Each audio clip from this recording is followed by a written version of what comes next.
Great. So welcome everyone. We'll allow people to start pouring in, and then we'll jump right in. But this is Indigenous Rights in the Amazon. We're thrilled to have you here, and we're thrilled to be co-sponsoring this two-part conference series on Indigenous rights and extractive industries in the Amazon. Very, very grateful on behalf of Global Americans to all who have signed up for one or both of these days.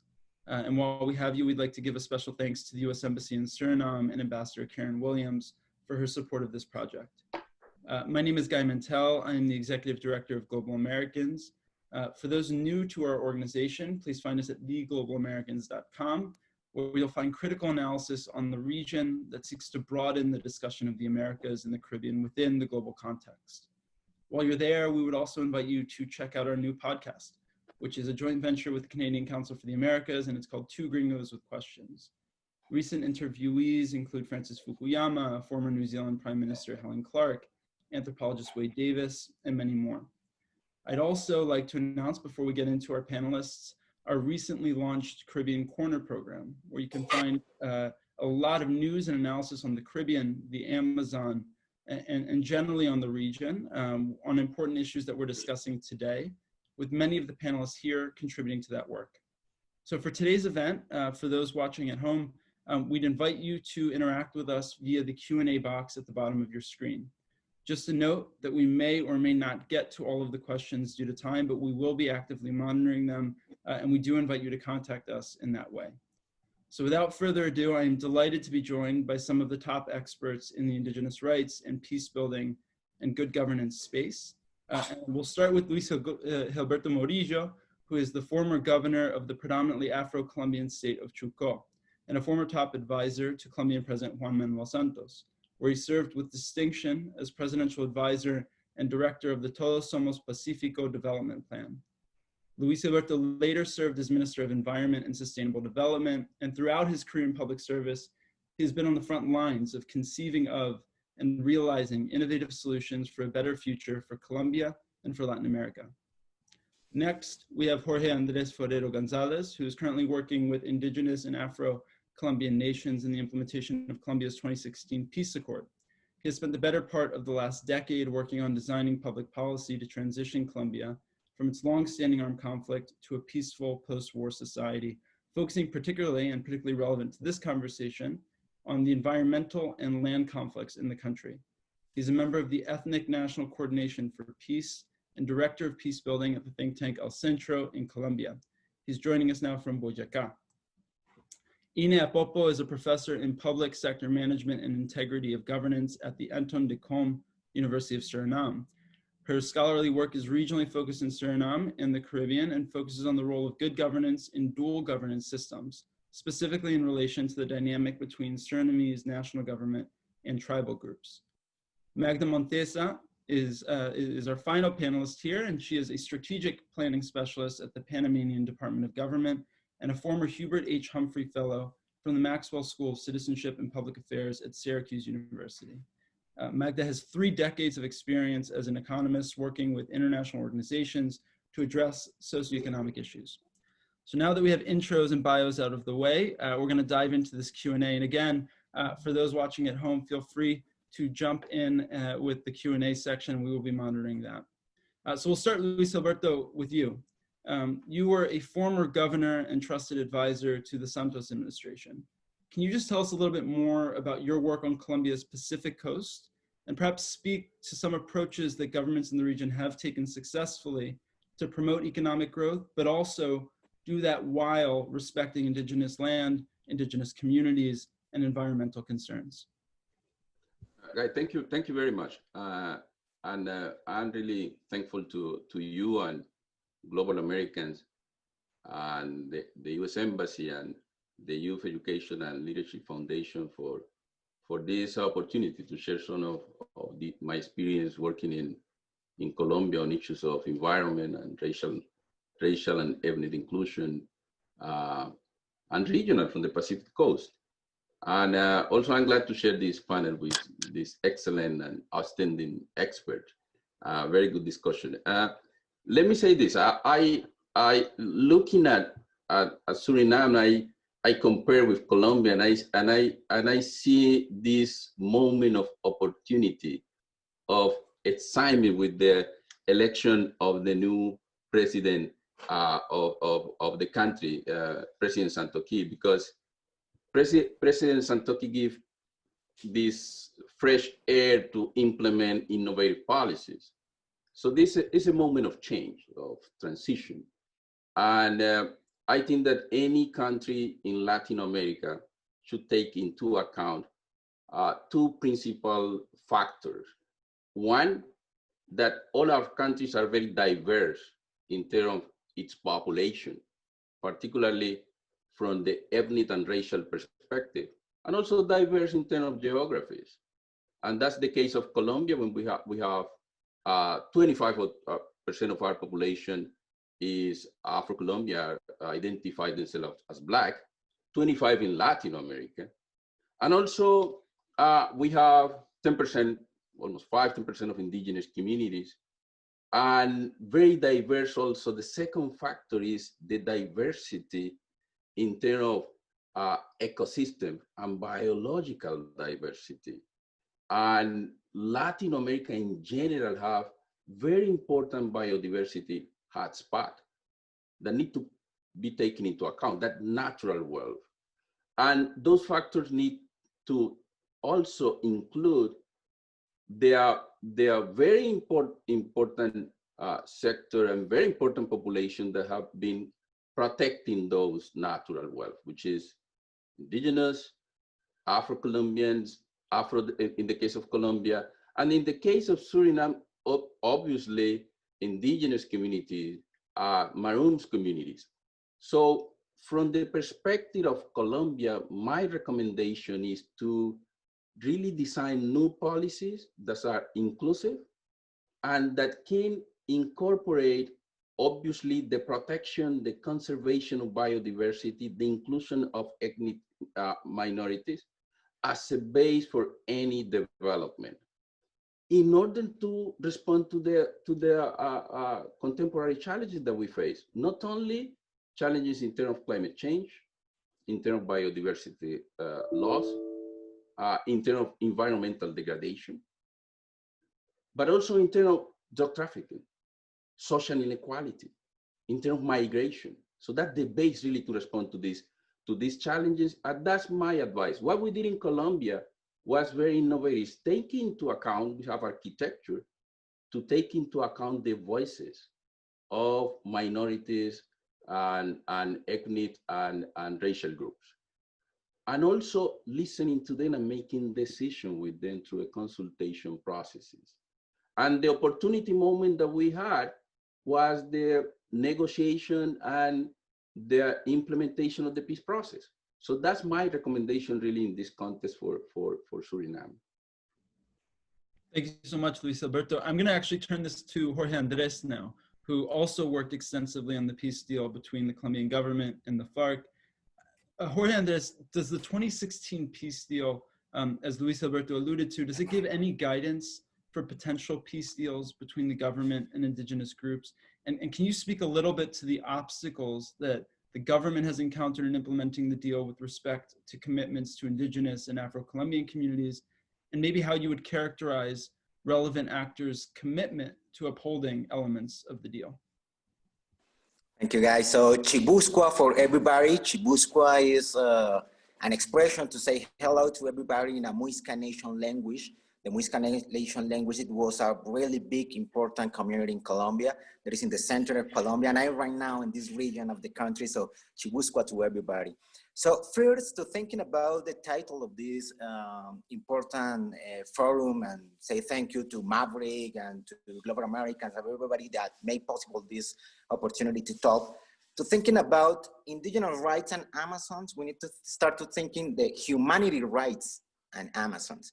Because I think that the indigenous nations, the Moron communities, the African nations that are living in the Amazon, especially in the sites of Brazil, for example, the campesinos communities, the peasant communities, they are really, really interesting, inspiring people to try to facing really big problems in our current situation, like the climate change, the problems according with the crisis of the capital names, the crisis of the extractive economies. So the peace deals between the Colombia and FARC, it's a really important agreement because for first time in the world, we start to have an ethnic charter in one peace agreement. This ethnic charter start to thinking about what is happening with the indigenous and Afro-Colombian victims of the conflict, but how they can introduce some changes thinking between their knowledge, their love of origin, and how we can make political policies or public policies, that can to introduce the concept, for example, of protections and biodiversity, protection of the territories like the Amazon of the Pacific of Colombia. So following the introduce of my colleague, Luis Alberto, I want to say, I want to share with you some obstacles, say about obstacles. One is structural obstacles in our peace process. We are facing for more than 500 years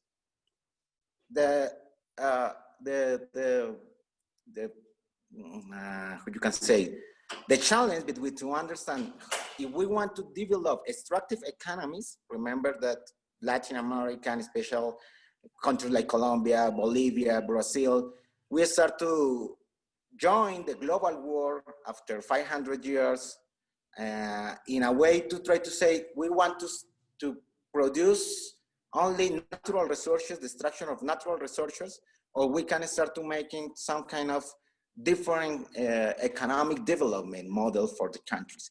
So the peace agreement is talking about that. In the first point of the agreement, we start to thinking in Colombia that the more structural problem is the land access in Colombia. And the indigenous and Afro-Colombian nations in Colombia, they have really, really big problems to this land access, to the opportunity to get possible that all the knowledge, all the practice to protect the environment, to develop local economies, having context in conflict with the drug trafficking economy, with destructive economies. So one of the first challenge to this important peace agreement, the more important in the 60 years of war in Colombia, we need to start to thinking, so what kind of model of development we need for the countries? And the indigenous and Afro-Colombian nations, they are proposing many, many different kind of ways to try to understand the economic development of the country. And I think this is the more important thing to think about the Amazon, how we can start to protect special territories that have really big, high biodiversity elements, but at the same time, they are producing more of our 70% of the oxygen that we are right now enjoying. So this is one of the more difficult situations. The second one that I can to share and for first this first talks is how we can to guarantee that the local economies, how can one be sure that the local economies, the indigenous economy, the Afro-Colombian economies, the campesinas economies are the protagonists in the peace deals implementations. Because I think we are facing this problem that to understand that the way to develop the country is development, extractive economies, for example, in these territories. In the other side, the opportunity of the communities to make better decisions in the administration of their important territory areas. So to start, I can to share these first things. Thank you. Thanks so much, Jorge. Andrés.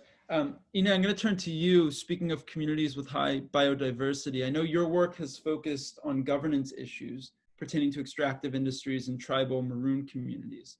More specifically, I know your research has touched upon the Indiuca maroon community of Suriname and French Guiana and the effects of gold mining in that habitat.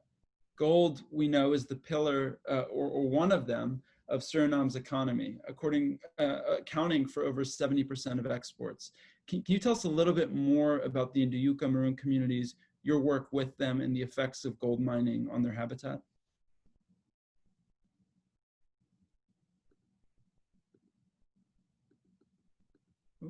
Yes, thank you for having me. First of all, before I talk about the Maroon community, I want to say, Luis Gilberto, indeed, Santoki, as you said, it's a fresh air. That's how we feel also in Suriname.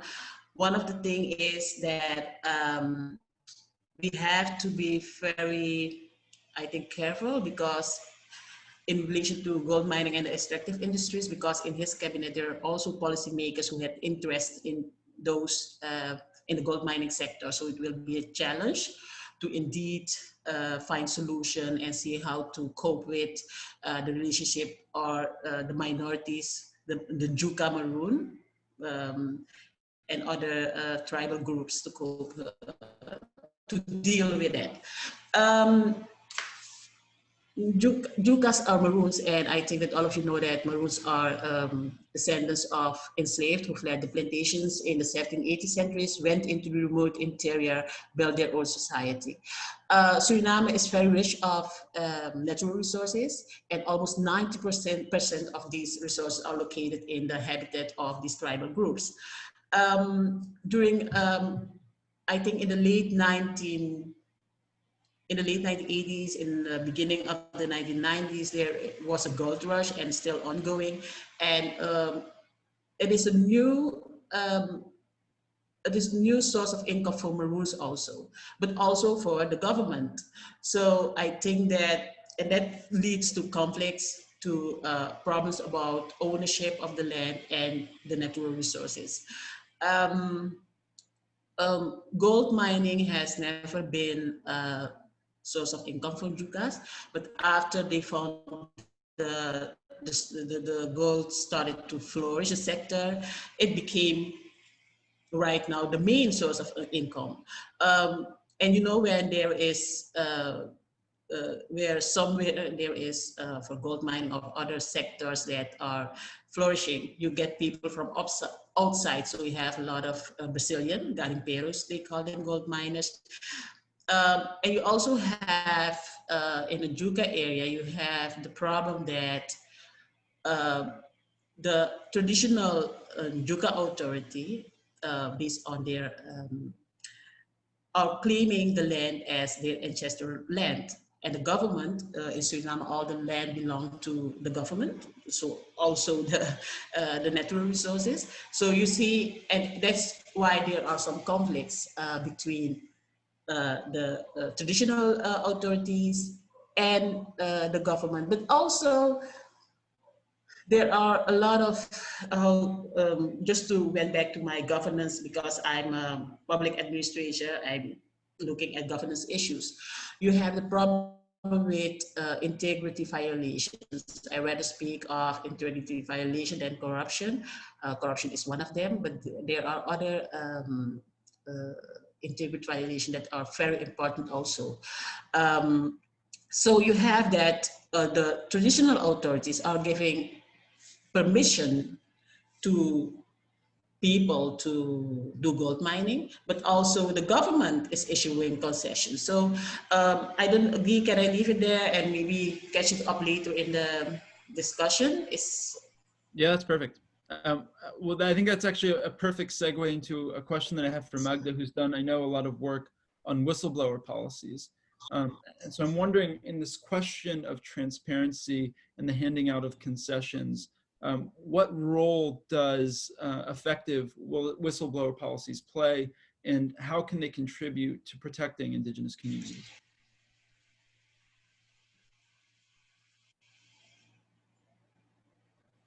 Oh, hello.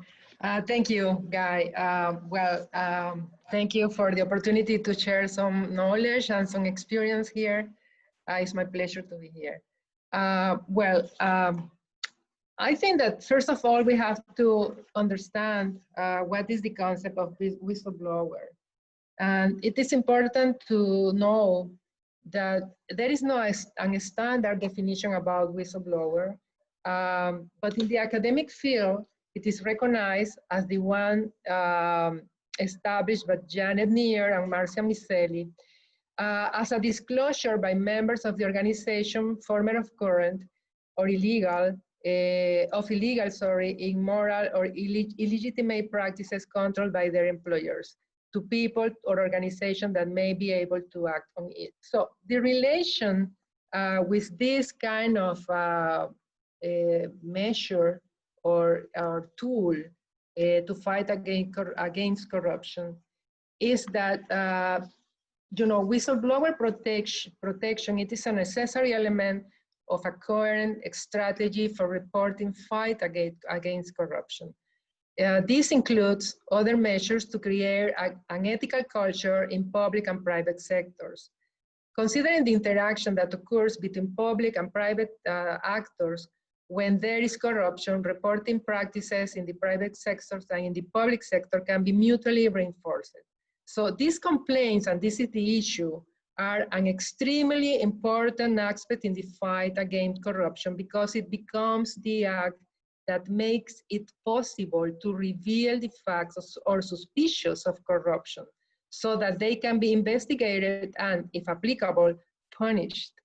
So whistleblower protection helps to create an environment conducive to decent work and sustainable growth. And this is important for the indigenous communities, not only in the Amazon, but in the whole world. So I consider this is an important connection that must be improved in all our countries. Thank you so much, Magda. Luis Gilberto, I'm going to turn it back to you and maybe put on your public official hat of old and maybe respond to Magda's point and maybe actually apply it to a specific dispute happening in Colombia among a couple of indigenous peoples, the Sicuani and the Cubeo, which have been displaced not only for land extraction, but also due to threats from paramilitary and guerrilla fighters. As I believe you're familiar with, in August of this year, an Amnesty International article was written by a member of one of these indigenous communities who described not only this situation, but how it has worsened in light of the pandemic. So my question to you, Luis Gilberto, is what do you think might be the result of public outreach like that? What do you think the impact, it's a multifaceted question, what do you think the impact of whistleblower policies in Colombia might be, and what recommendation would you make to incorporate both elements into a public relations strategy? Yeah, I would say that this is the heart of the crafting a response to new paradigm shift. Let me say this: it's very important that civil society and community organization, ethnic organizations, be empowered and have enough participation to decide over their future. The Colombian legal system obviously allowed that to happen. We have a law for consultation and prior informed consent, because in Colombia, to give one example, half of the territory, the land that is covered by forests and rich in biodiversity and natural resources, is belong collectively to indigenous and Afro-descending community, collectively. So they have the title to the land.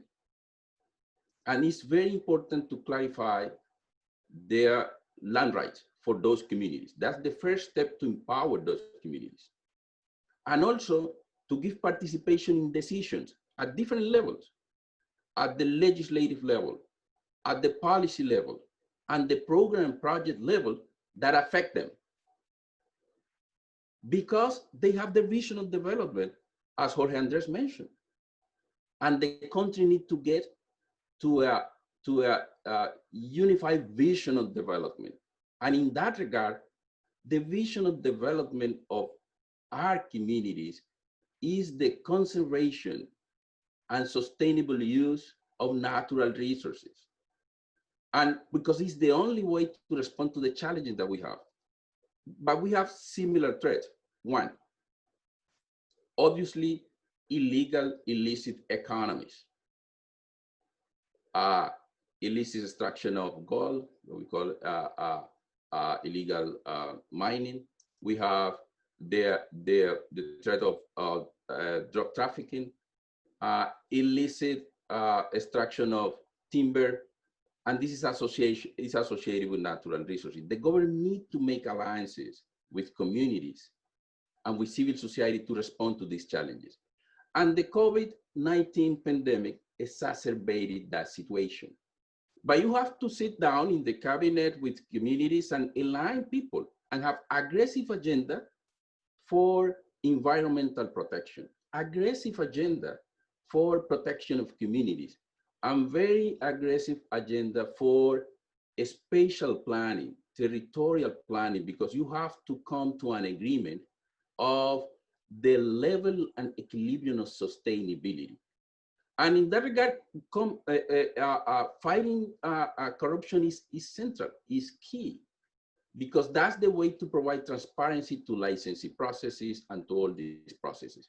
So what I wanted to mention is that in the case of Colombia, the government got into very concrete agreements and joint decision-making with ethnic groups and indigenous and Afro-Colombian communities for internal decisions that affect those communities. And that's very important. It's something that is my recommendation for the government of Suriname really to at least move in that direction.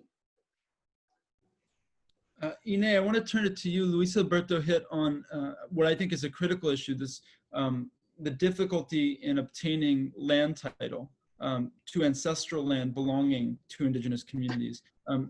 Following Hopes for Progress in 2019, when official legal recognition was first sought for indigenous and tribal peoples in Suriname, indigenous groups in the area are still waiting for formal acknowledgement. What do you think the path forward is there in terms of obtaining legal title? What have been the obstacles? And what do you see the future for this fight being?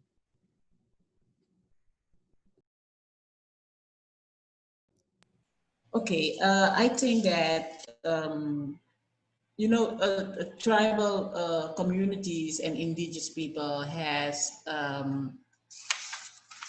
went to the court, the Inter-American Court of Human Rights, they bring the country before the court, and in all three cases, we had three cases: in the Moiwana case, the Samaka case, and also the Kalinya and Lokono case. The Moiwana case was 2005, the Samaka case 2007, and Kalinya and Lokono was in 2015. And in all three cases, the court ruled in their favor and ordered the government to legally establish the land rights of these tribal and indigenous group. However, as we all know, the right cannot enforce the government to do so. So it is also political will of the Surinamese government to give those traditional groups their title. What I know that the former government, the Minister of Regional Development, has prepared a draft law on land rights, has been formulated, sent to the parliament, but it was not discussed, and now there is another government, so maybe they will look at it.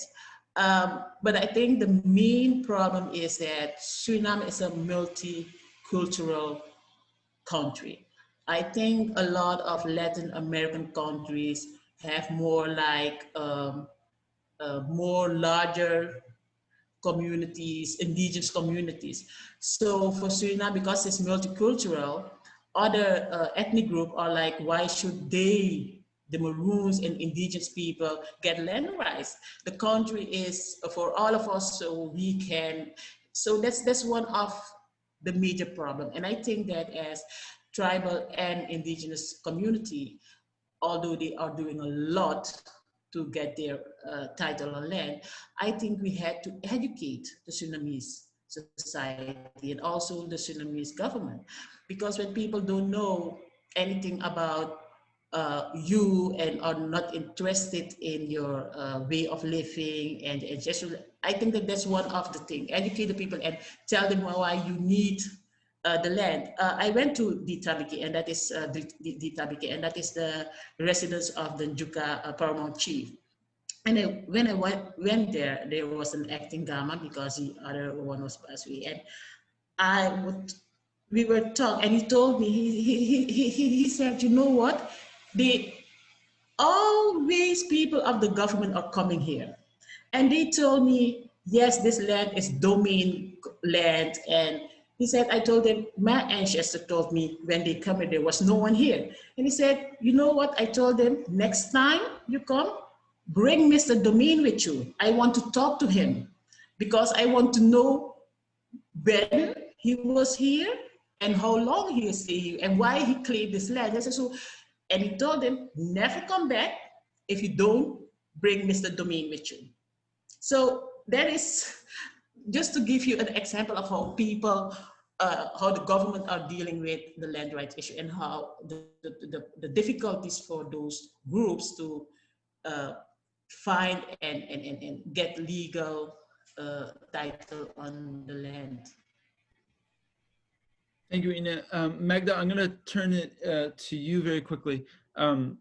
I know in Panama that there have been difficulties as well. There have been some successes as well. In December 2019, the indigenous village of AM in Panama celebrated success after a years-long battle.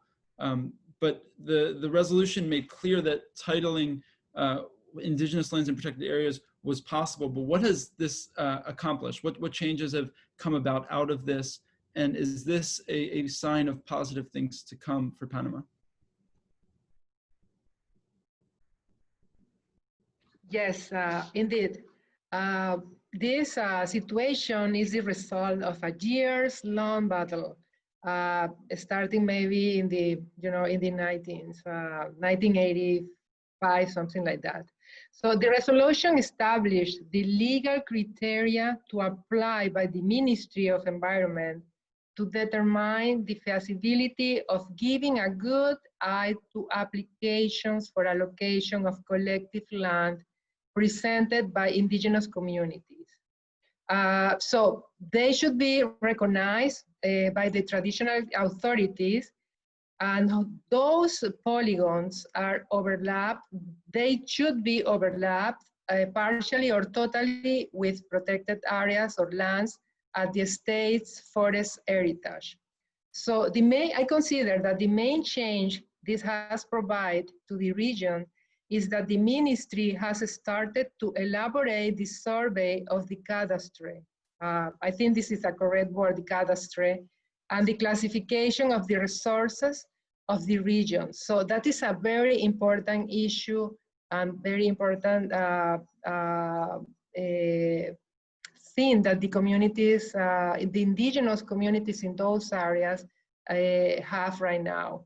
And this opens a really good window for them. So in the future, this will contribute to change the livelihood economy of the indigenous population in general, because this resolution is applied, has application in the whole national territory. And it's not only for those communities, but also the entire national territory. If I may, Yes. Based on the Colombian experience, let's put this in historical context. Afro-Colombians, in Colombia, the slavery was abolished in 1851. The Afro-Colombian communities in their territory were invisible, saying, this is not your territories. They are like national territories. And they decided over this territory without taking into account Afro-Colombians. Only until 1991, in the new constitution, Afro-Colombians, we got the right as particular ethnic group and the right to the collective title in the Pacific Coast and other traditional areas.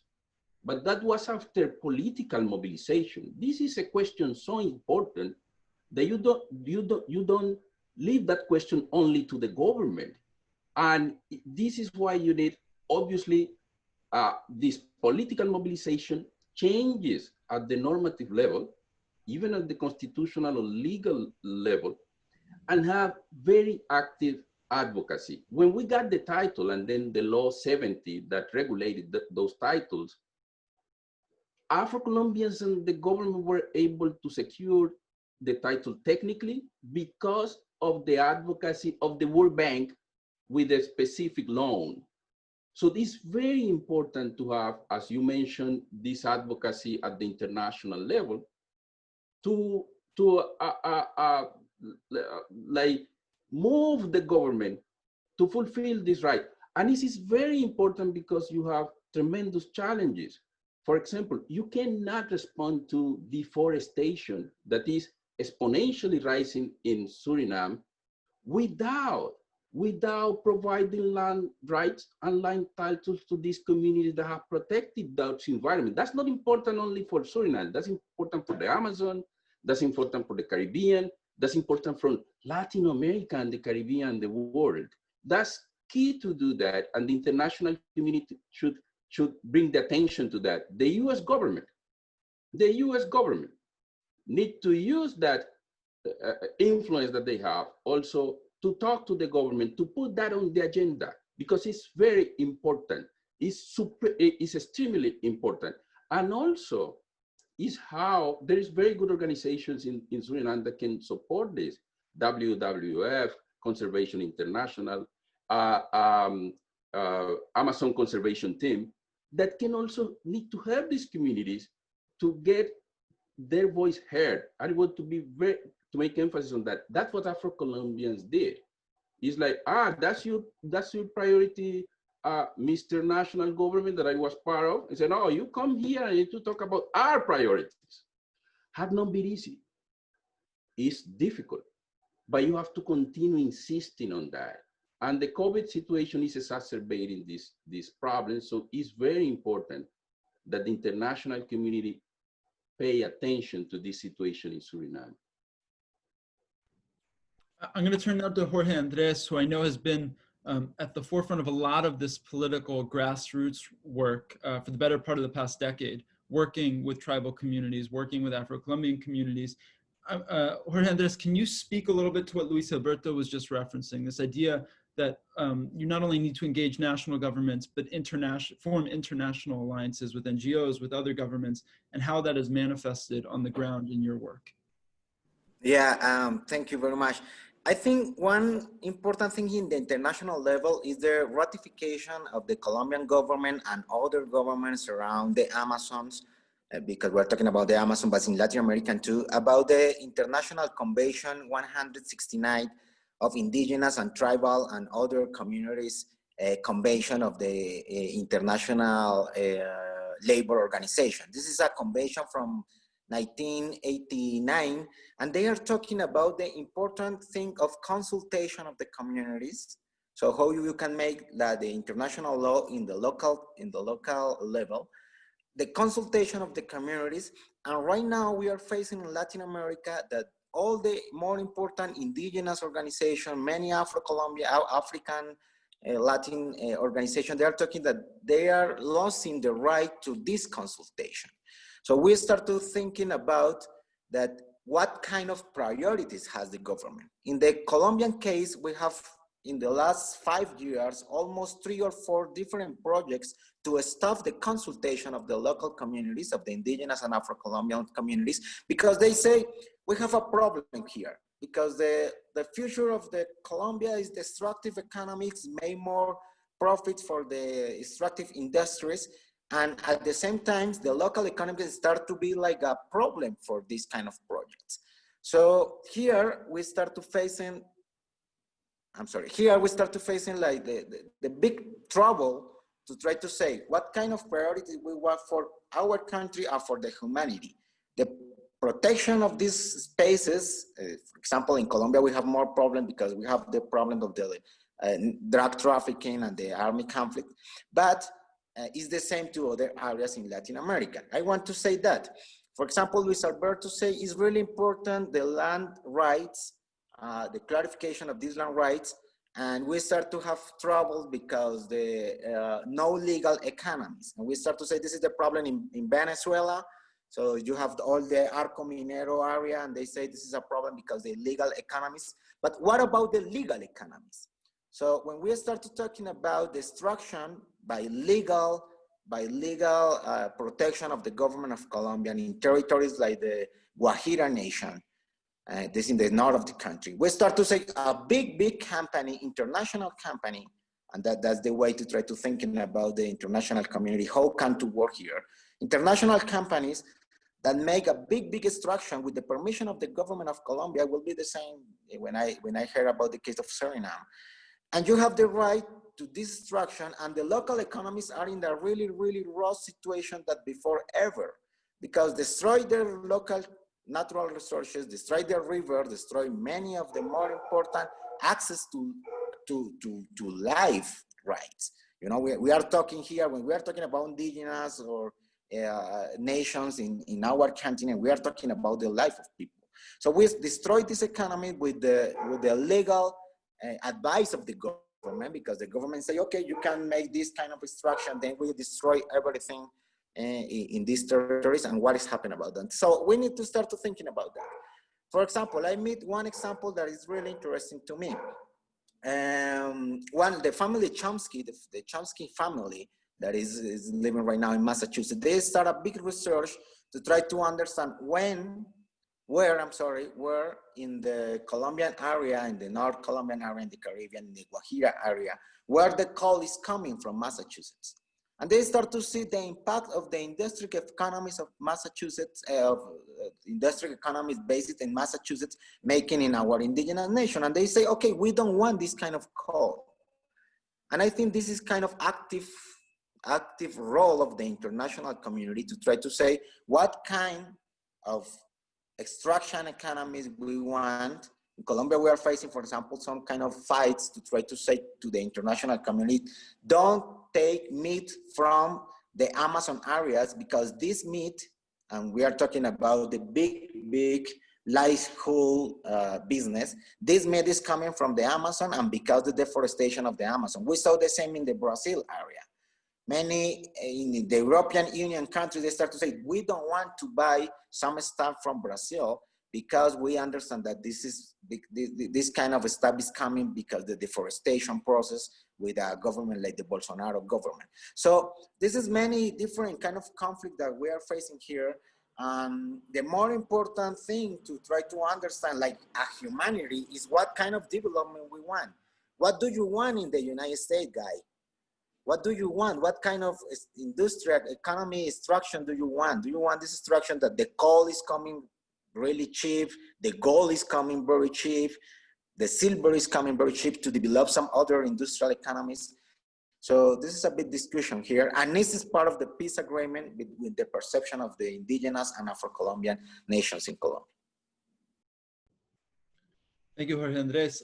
So we have a question from the audience. I think I want to first turn it to Luis Gilberto, because I think it's in response to a comment that you made, but then I just want to open it up to the panel because it specifically references Suriname. But Luis Gilberto, you mentioned engagement with the US government as critical, and Jorge Andrés just talked about that as well. How can the UN organizations assist in acquiring land rights by indigenous peoples? The person asking the question asked specifically about Suriname, but I think the question is applicable to the region as a whole. So what role does the UN play in all of this? And how would you encourage people engaged in this fight on the ground to engage with the UN?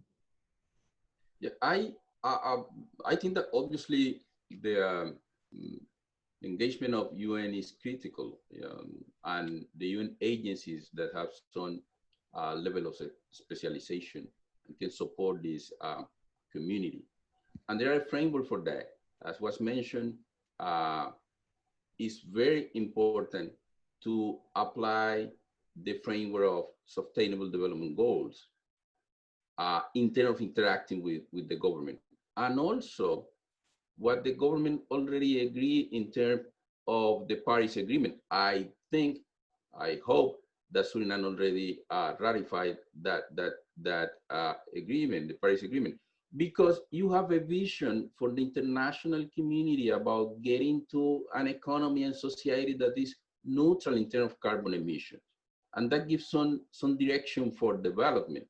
And in that regard, we need to have a paradigm shift in terms of giving more importance to nature and communities to adapt and mitigate climate change. And that's key. UN have a role to play.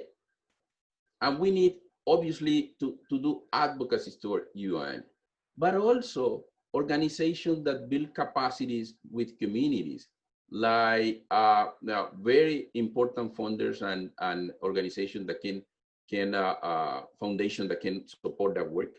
And also, I will invite communities around the world, particularly to pay attention to these situations in Latin America, because the challenges are huge in terms of obviously illicit economies, but as was mentioned, other trade that have the region. You have to have alliances, international alliances, to do this advocacy. But you know what? Not the advocacy in the framework of neo-colonial ways of working. We are now like trying to get rid of a structural racial discrimination and structural racism. So we need this organization to provide platform to the people of Suriname to really voice their concern and to get empowered and facilitate spaces for opportunities for meaningful dialogue and discussion with the government. The UN can facilitate the exchanges and dialogues because the experience of Colombia, the experience of Guatemala, of Brazil, need to be shared with those communities on the ground. What these countries have done and that is being useful for those societies. Providing that platform and that opportunity for exchanges is a first step within the framework of the commitment of the UN and the international community. Great. Ine, I'd like to turn to you and maybe speak about some of the work in Suriname, the work of civil society organizations and civil society actors, and their efforts to get support from outside of Suriname for some of the pressing issues that you've worked on and you've studied.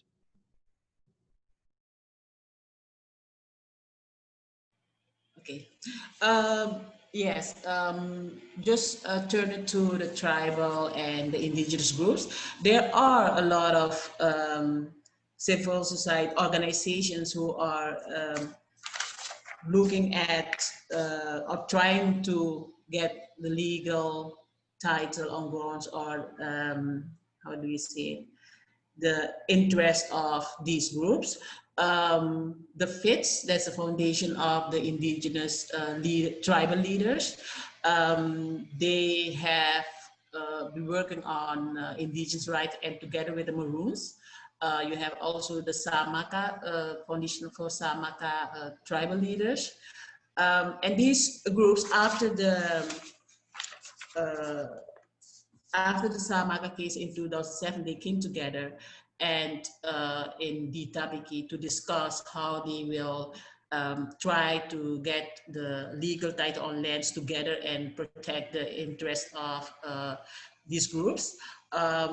Forest People Program has been very engaged in all those cases I mentioned before. So I think that they also receive funding to address the issues and the problems they receive. And I think they are still working on it. The law I mentioned, the draft law on indigenous, the land title law, was an effort of the FITS and Maroons together with the government to formulate the draft law. So they are engaged, and I think that the major problem to receive and to acknowledge the rights of these groups is political will. And it is very difficult. We have saw it in former governments, but also this government have have people who have also interest in the extractive industry, in gold mining, in logging, and also parliament members. So it's very difficult. You can understand that if I have rights, it will be difficult to formulate policy that will have negative effects on your interest, because it is like a business. It is your income. So I think that that is one of the major challenges for Suriname to see. And as Luis Gilberto said in the beginning, the Santoki Brunswick government is a fresh air. I hope that they indeed, I don't know if they will, I don't know how they will deal with their interest in these sectors, but I believe and I hope that they will cope with it and see how, if there is how do you say that, if they can cope with it and find a solution for this. Because one of the things in my study is dual governance. The role of those tribal groups in the governing of their own society, and they don't have any role. There are some cases in which they are engaged, or they, but not structural. As long as the interests of the government or people of the government are at stake, no, people don't look at the rights of these tribal groups. So I think there are a lot of efforts from all those groups I mentioned, but until now it did not pay off yet. Great. Magda, can you speak a little bit to the UN Sustainable Development Goals and maybe how local indigenous communities might balance environmental and cultural preservation with the economic growths that they need? Sure, thank you.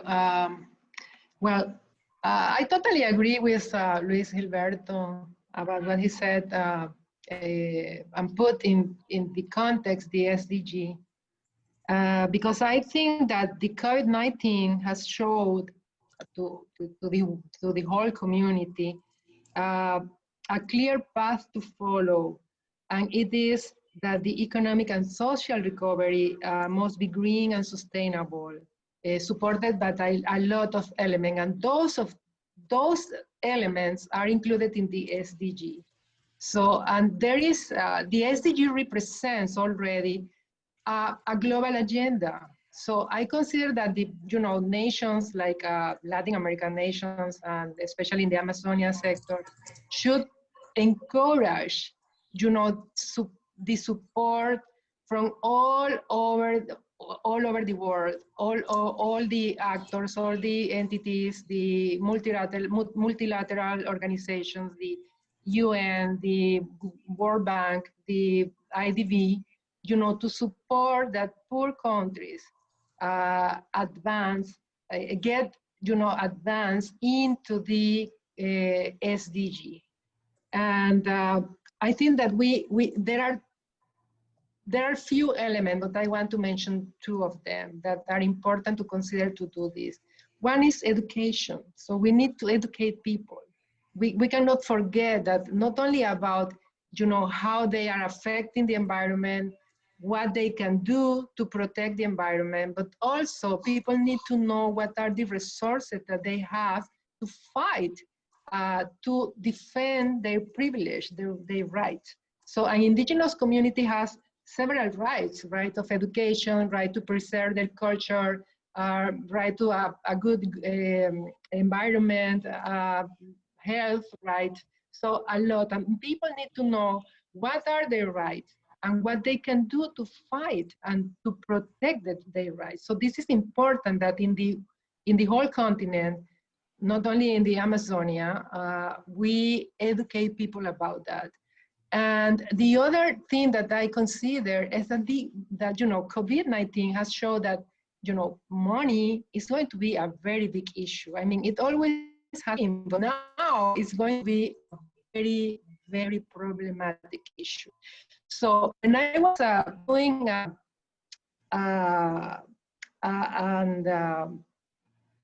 work in the US for the Government Accountability Project, I realized that they were trying to approve in the Panamanian Embassy, the US Panamanian Embassy, a project to educate people about whistleblower policy. The project wasn't approved.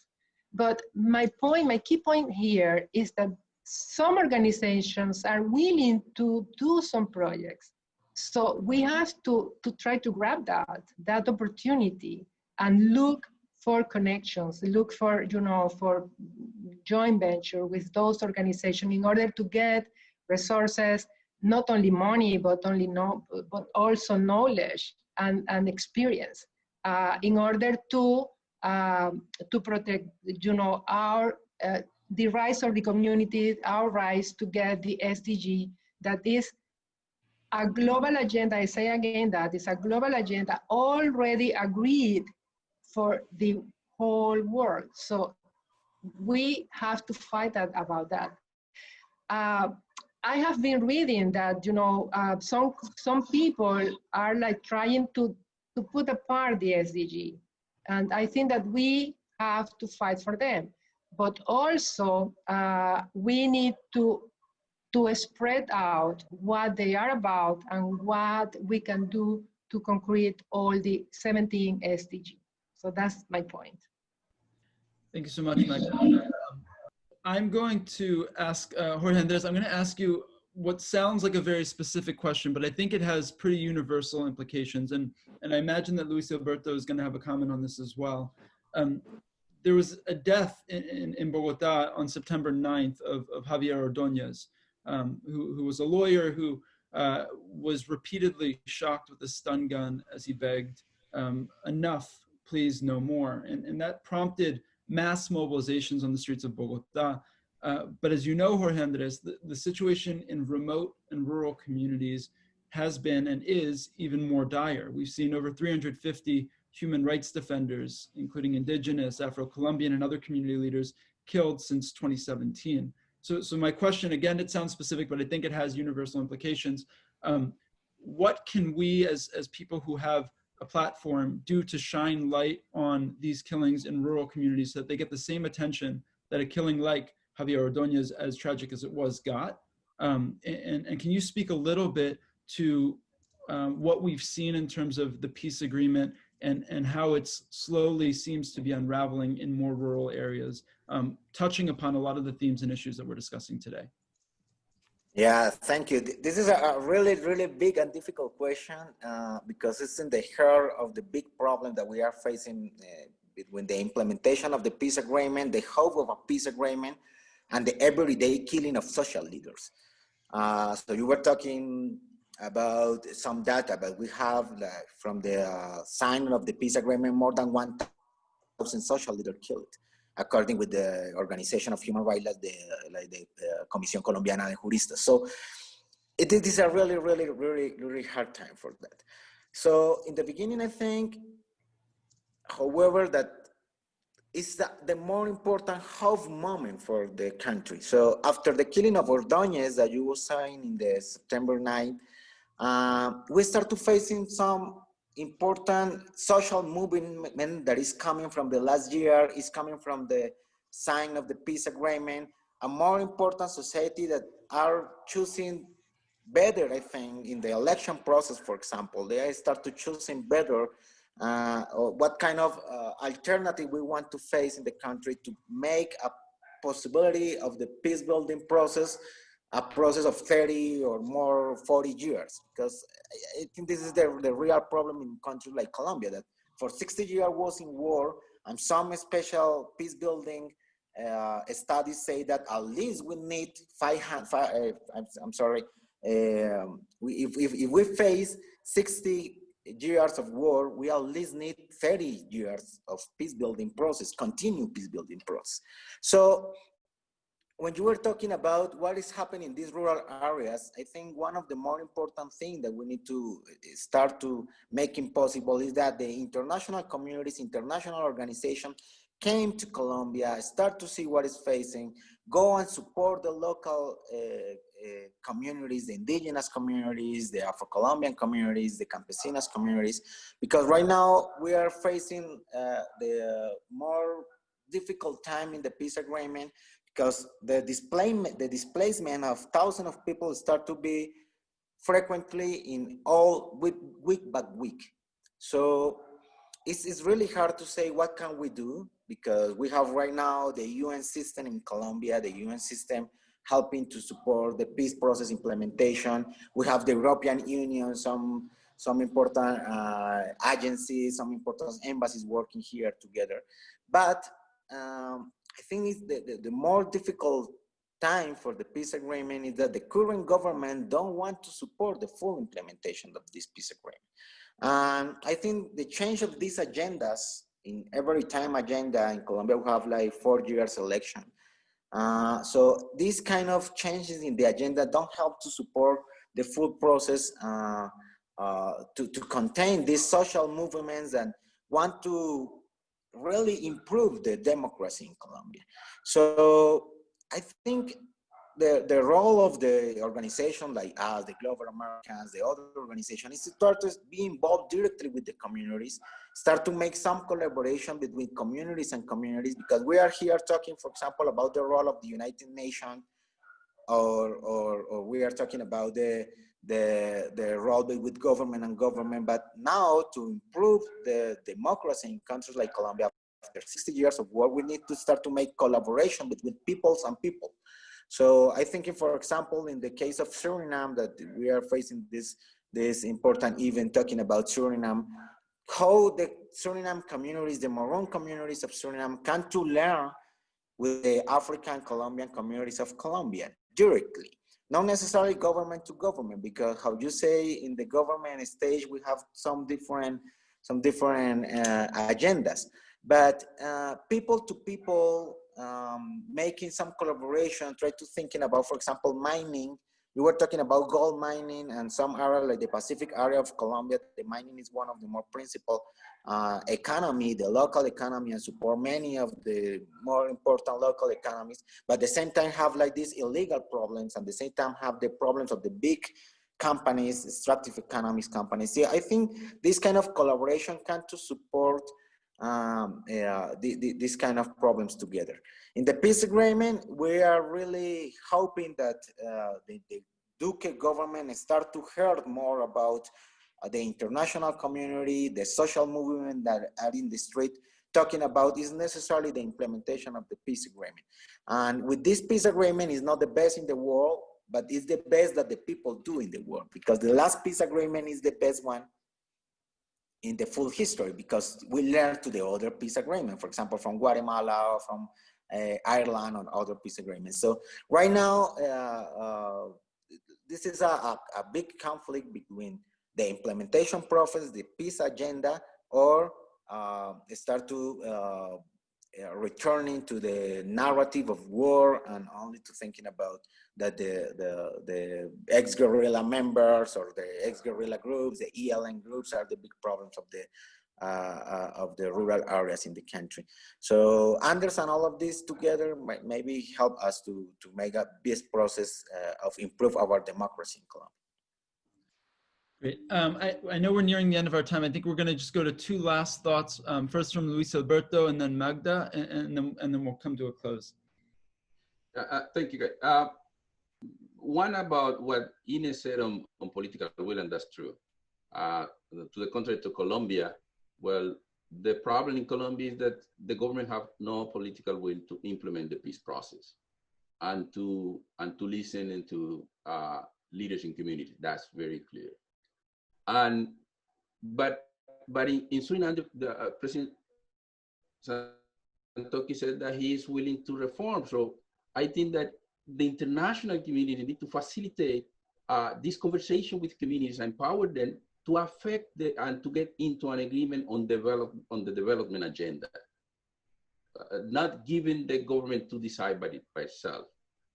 And also what I think, and in relation to what Jorge Andrés said, is that it's key for Suriname to work on updating these laws, particularly in the area of ethnic minority groups' rights, and also in the area of environmental protection and obviously nature conservation and funding for it. And what Magda said is very important. This we need to put this in global context. And I'm very concerned with the economic recovery when it comes to countries like Colombia and minority groups and countries like Suriname, because there is no funding for that. And we need some kind of equity mechanism when developed countries, or that they call, can really transfer resources to these countries that are so important for environmental protection and to respond to climate change, in order to support this initiative. That's very important to put that in global context. And in regarding your question, Guy, about these massacres and what happened to Javier Ordóñez, well, when it comes to indigenous and Afro-Colombian communities, I will mention only Afro-Colombian community. You have Anderson Arboleda in Puerto Tejada, you have these jóvenes and young people from Llano Verde in Cali, you have what happened in Mosquera, in Nariño, recently what happened in Buenos Aires, Cauca. And what I have been saying is, how many George Floyd and Breonna Jones you need in Colombia? Because it's happening all the time. But you know what? We need more awareness from the mainstream Colombia, because it seems like the life of minorities is less value than the life of others. And we need to have the country mobilizing the same way that the country mobilized when this horrible situation happened. And also have the political will of the government. It is necessary to resume the path of implementing the peace process.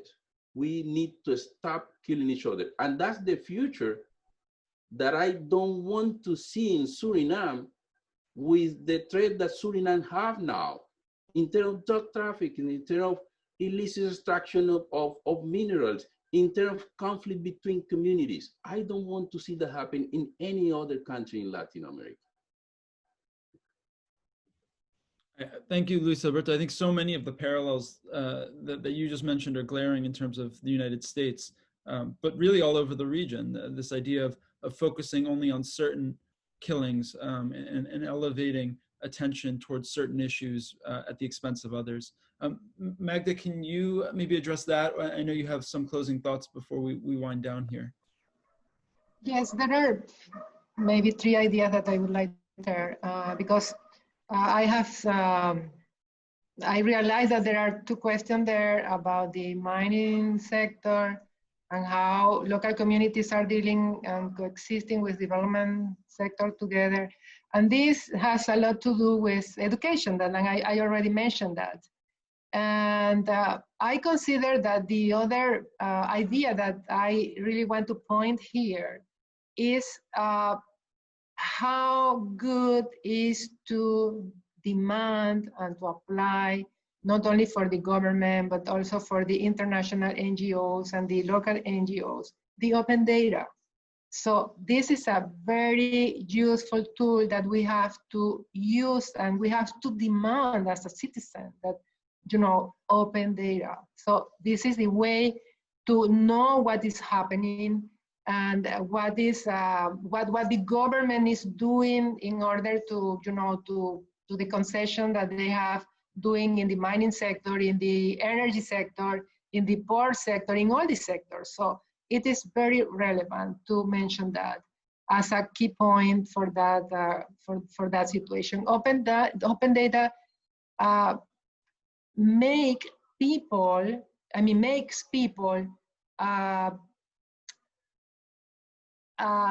you know, with the power to be informed. And this is the only way to fight against everything that is attempting against, you know, the right they have. And the other thing about SDG, because somebody is asking also something about that. I think that, I mentioned that in a very general way, but to get the SDG concrete, it's only possible if the rich countries help the poor countries. It's the only way to do that. There is no other way. And the situation that I mentioned, that in the world, it is having a debate about what is happening with the SDG, and some people are arguing that it is necessary to drop them because we are not going to get them. But I consider that, you know, the world is already fragmented. I mean, it is always has been that way. And the SDG is the only point that we already agreed. So we cannot lose that because we are more fragmented, and COVID-19 has shown that. So this is why I think that especially our countries should to fight to get them as a general agenda. And the last idea that I would like to place here is that I know that last September, the Amazonian countries signed an agreement, the Leticia Pact, El Pacto Leticia. So I consider this is a good tool also to get things done. I mean, I know that the pact has already like 16 points, and I consider the two first that are, I'm gonna read this, but the first two